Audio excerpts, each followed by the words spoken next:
మాది నల్గొండ జిల్లా మిర్యాలగూడ కాన్స్టిట్యున్సీ దామరచర్ల మండలం. నా పేరు కొమ్ము దాసు.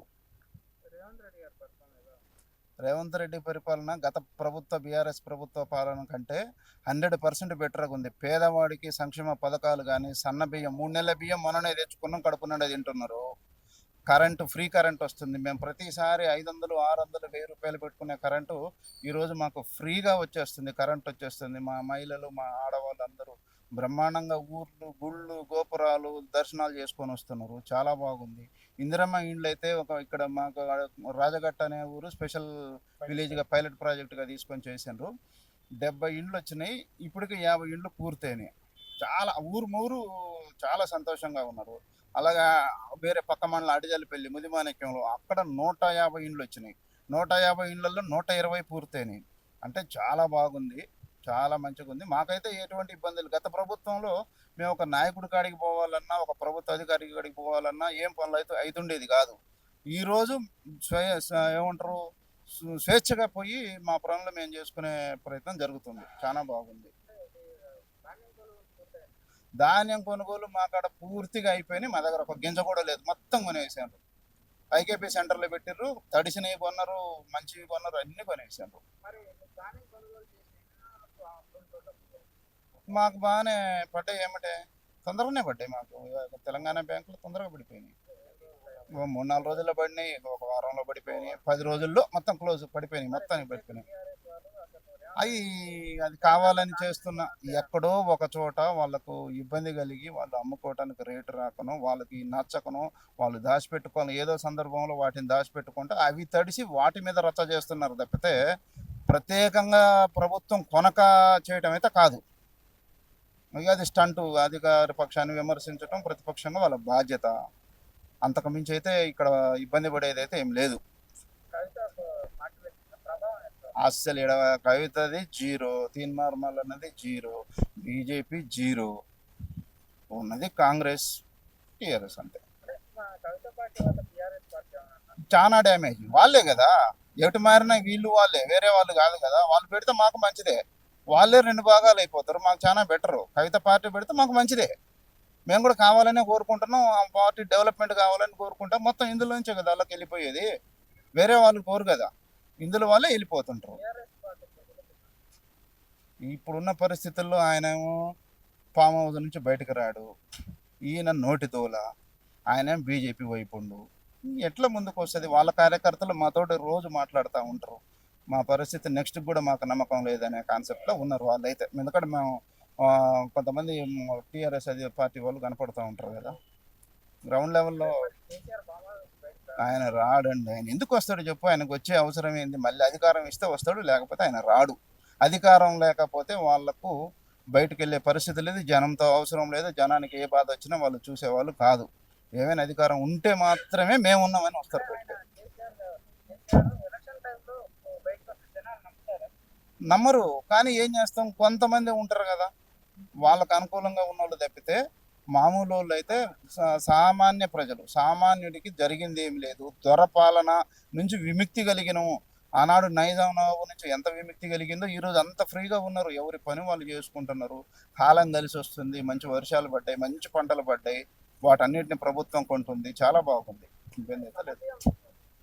3 నెలల బియ్యం మొన్న ఇచ్చారండి. పోయిన నెలలో బ్రహ్మాండంగా తింటున్నారు అందరూ. తప్పది, అది తప్పు. అంటే ఈ జనాన్ని తక్కువ చేసి మాట్లాడటం కరెక్ట్ కాదు. ప్రతి ఇంటికి పోదాం. మేము ఫస్ట్ నెల బియ్యం ఇచ్చినప్పుడు మేము చాలా ఊర్లలో పోయి భోజనం చేసి వచ్చినాం. చాలా బాగున్నాయి. ఇప్పుడు మేము తింటున్నాం, వీళ్ళందరూ తినేవాళ్ళే. సన్న బియ్యం తిన్నోళ్ళు లేవు. ఇలా 60 రూపాయలు పెట్టి కొనుక్కునే బదులు మాకు ఫ్రీగా వస్తుంది కదా, బ్రహ్మాండంగా తింటుండ్రు. అసలు వాళ్ళు ఇచ్చిన బియ్యం ఎక్కడి సన్న బియ్యం? వాళ్ళు ఒకసారి 2 సార్లు ఇచ్చారు అంతే. ఏమి ఇవ్వలే వాళ్ళు. అది కూడా హాస్టల్ పిల్లలకు లేనప్పుడు మాత్రమే ఇచ్చారు, మిగతా టైంలో ఇవ్వలేదు. అంటే హాస్టల్ పిల్లలు సెలవుల్లో ఉంటారు కాబట్టి అప్పుడు మిగిలిన 1 నెల ఇచ్చిండ్రు తప్ప కంటిన్యూగా ఇచ్చింది లేదు. మొన్న అందరూ ఒకేసారి 3 నెలలు ఇలా వర్షానికి తీసుకొని పోయే అవసరం లేకుండా 3 నెలలు ఒకేసారి ఇచ్చారు. బ్రహ్మాండంగా అందరం ఒకేసారి తెచ్చుకున్నాం. ఇలా ఇంట్లో కూర్చొని తింటాం. వర్షానికి కూడా మళ్ళీ రేషన్ షాప్కి కూడా పోవాలా, తెచ్చుకోవాలా అనే బాధ కూడా లేదు.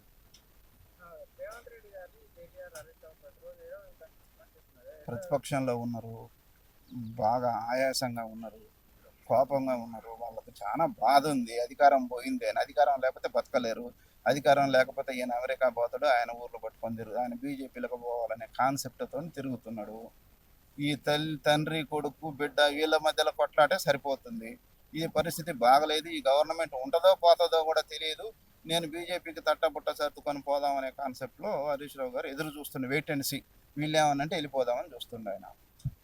మరి మంత్రి రేవంత్ రెడ్డి 100% ఈసారి వస్తాయి. ఎందుకు రాడు?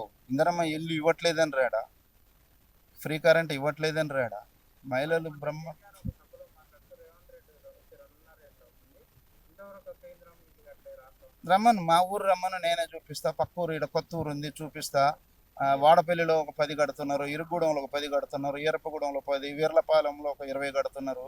ప్రతి ఊర్లో మేము చూపిస్తాం. మేము 100% చూపిస్తాం. ఆయన ఓట్లు అడగను అంటే ఊరు చూపిస్తాం. మరి వాళ్ళు లక్ష్యంలో కట్టిన అసలు ఏది మేము మాకు చూపెట్టమని. మేమైతే ఊర్లో ఉంటున్నాం.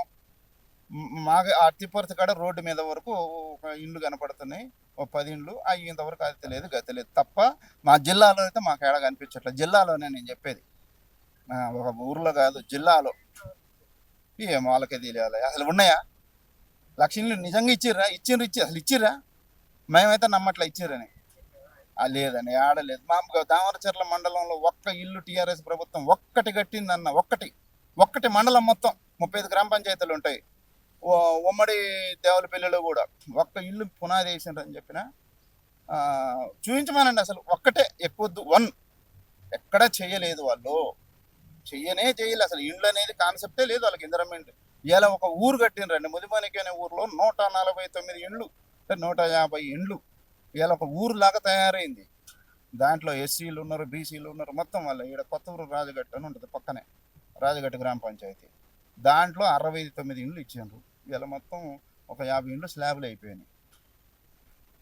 ఇచ్చిండ్రు. మేము ఇచ్చినాం కాబట్టి, మేము చూస్తున్నాం కాబట్టి ఇచ్చిండ్రు అంటుండ్రు. ఇవ్వకపోతే మేము ఎందుకంటాం? మేము కళ్ళారా చూస్తున్నాం. దామరచర్లలో కూడా 80 ఇండ్లు వచ్చినాయి. అవి అతి తొందరలోనే స్టార్ట్ అవుతాయి. కొత్త రేషన్ కార్డులు బాగా వచ్చినాయి. మా కాడ 150 దాకా వచ్చినాయి. అడిగిన వాళ్ళకల్లా ఇచ్చేసారు. ఒక్క రేషన్ కార్డు రాలే. మరి చూపెట్టాలి. ఒక్కటైతే రాలే. ఒక్కటి కూడా రాలే. పెట్టుకొని మీ సేవల చుట్టూ, జిరాక్స్ సెంటర్ల చుట్టూ, ఎంఆర్ఓ ఆఫీస్ చుట్టూ తిరిగి అలసిపోయినరు. ఒక్కటి రాలే. ఇవాళ చూపిస్తాం ఎన్ని కొత్త కార్డులు. 150 కార్డుల దాకా వచ్చినాయి దామరచర్ల.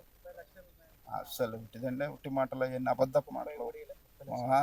అసలు ఇవ్వలేదు. మేము ఇచ్చిండ్రు కనపడుతుంది. ఎందుకంటే మాకు ఆఫీసుల కాడ రేషన్ కార్డు వచ్చిందని కొత్తగా బియ్యానికి వస్తుంటారు కదా, మేము చూస్తూ ఉన్నాం ప్రజల్లో. Subscribe us and press the bell icon for more interesting updates.